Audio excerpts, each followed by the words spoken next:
Il y a de cela, je crois, 11 ans passés, alors que je connaissais des situations très difficiles dans ma vie. Je vous dis très difficiles dans ma vie. Au point que j'avais tout fait. J'ai remué ciel et terre. Rien ne marchait. Je me rappellerai un jour, j'étais en train de faire des démarches administratives quelque part.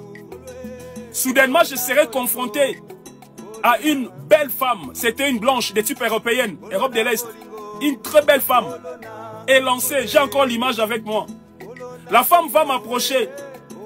Elle va commencer à me parler de tout ce que je faisais quand j'étais encore adolescent.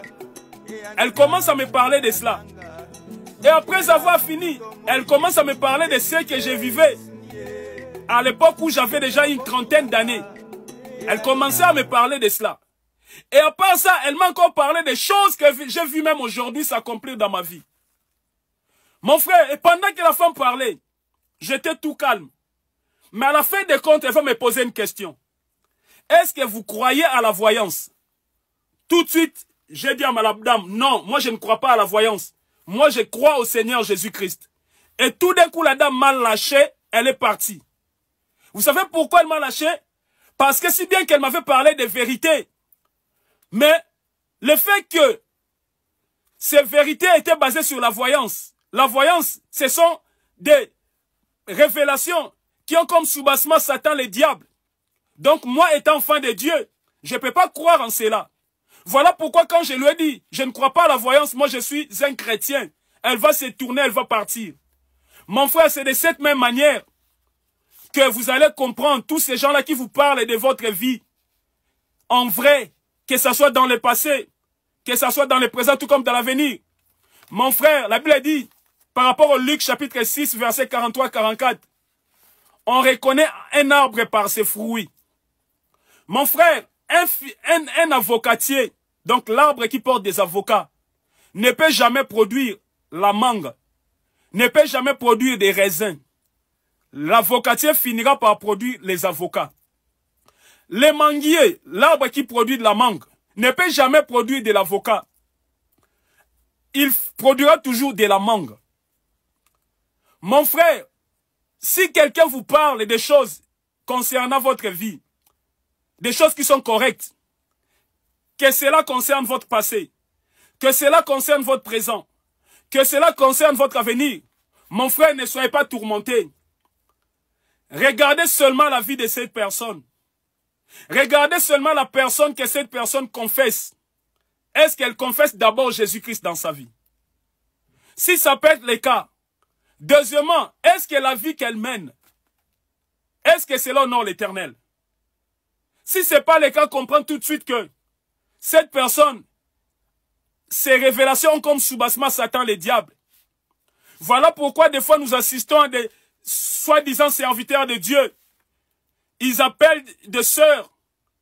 Sœur, regarde, l'Éternel m'a donné un tel message pour toi. Parce que tu cherches des enfants. L'Éternel m'a dit, il s'est décidé à te donner des enfants.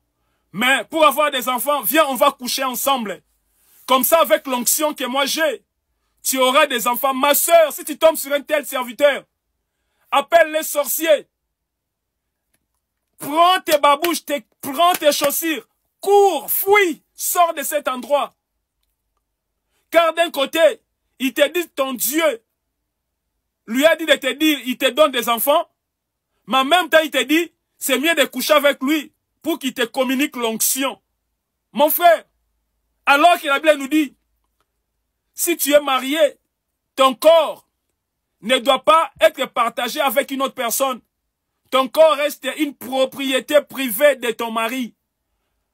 Mais d'où viennent ces serviteurs-là qui te disent, l'Éternel m'a dit, parce que tu cherches des enfants, il m'a mandaté pour te dire, te donne des enfants l'année prochaine, mais il faut qu'on couche ensemble pour te communiquer mon onction. Mon frère, ma soeur, si tu tombes sur cette situation, pars de cet endroit-là, c'est un faux serviteur.